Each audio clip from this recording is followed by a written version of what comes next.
Владата и пратениците од власта и опозицијата повторно отворија простор за злоупотреби со екстра лесното масло за домаќинство, што претходно беа констатирани од државните институции.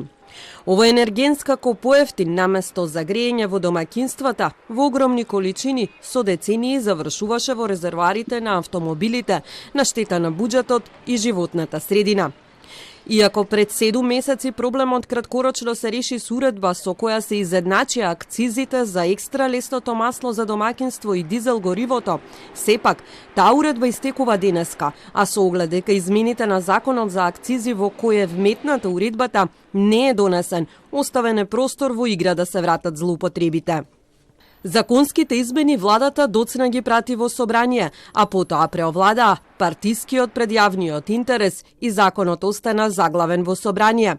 Регулаторната комисија за енергетика веќе соопшти дека во игра се враќаат старите правила. Доколку во меѓувреме Собранието на Република Северна Македонија ги изгласа измените на законот за акциза, во кои се вметнати одредбите од уредбата, Регулаторната комисија за енергетика ќе закаже седница и ќе изврши соодветно согласување на одлуката. Велат од Регулаторна комисија за енергетика, а оттаму веќе во неколку наврати посочија дека злоупотребите се на штета на буџетот. При тоа, последните анализи им покажале дека изедначувањето на акцизата на екстра лесното гориво со дизелот има резултати со оглед дека употребата на екстра лесното е намалена. Потрошувачката на екстра лесно гориво за првите 11 месеци во 2020 споредени со првите 11 месеци од 2019 е намалена за 14%.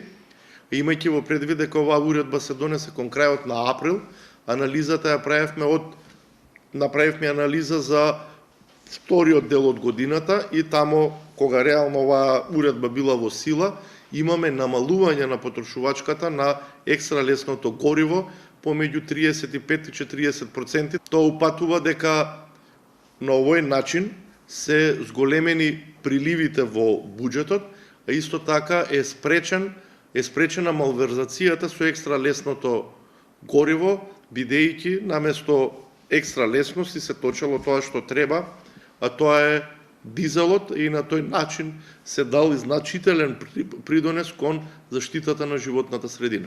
Дека изедначувањето на акцизите за екстра лесното гориво и дизелот е оправдано, беше ставот и на ВМРО ДПМН.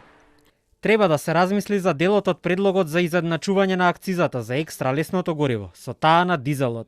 Овде се прават големи малверзации и државната каса е во континуитет оштетена за значително приходи по овој основ.